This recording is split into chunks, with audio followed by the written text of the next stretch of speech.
Hello বন্ধুরা, আজকে আমরা যাচ্ছি আমাদের বাড়ির কাছের একটা মন্দির আছে, খুব জাগ্রত মায়ের মন্দির, সেটাকে সবাই মাতাস্থান বলে। তো চলো আজকে আমরা ওখানে যাব পুজো দিতে। মন্দিরের সামনে পৌঁছেই সামনে যে দোকানগুলো থাকে সেখান থেকে প্রসাদ নিয়ে নিলাম।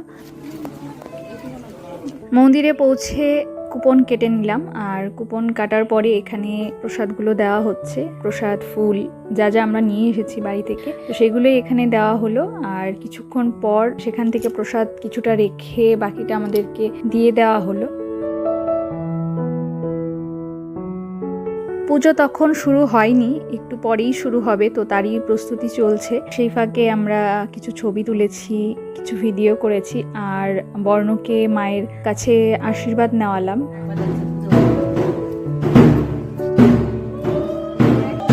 ঠাকুরকে স্নান করানো হলো, একটু পরেই পুজো শুরু হয়ে যাবে।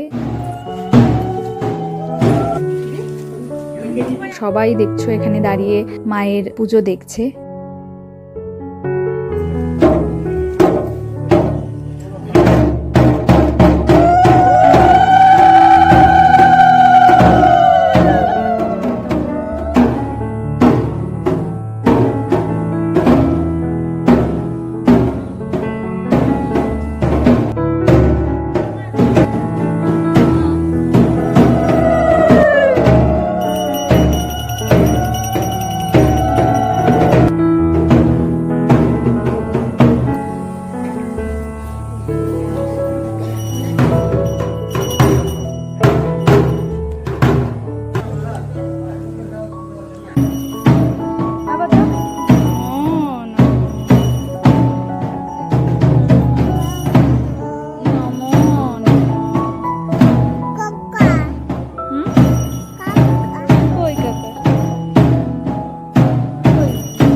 বেশ অনেকক্ষণ ধরে মায়ের পুজো হলো। পুজোর শেষে প্রসাদ পেয়েছি, তারপরে আমরা বাড়ির উদ্দেশ্যে রওনা দিলাম। ভিডিওটা এই পর্যন্তই। কেমন লাগলো তোমাদের অবশ্যই জানিও। ভালো লাগলে লাইক করো, আর যারা নতুন প্লিজ আমার চ্যানেলটিকে সাবস্ক্রাইব করে দিও। দেখা হচ্ছে আবার নতুন কোনো ভিডিওতে। আজকের মতো টাটা।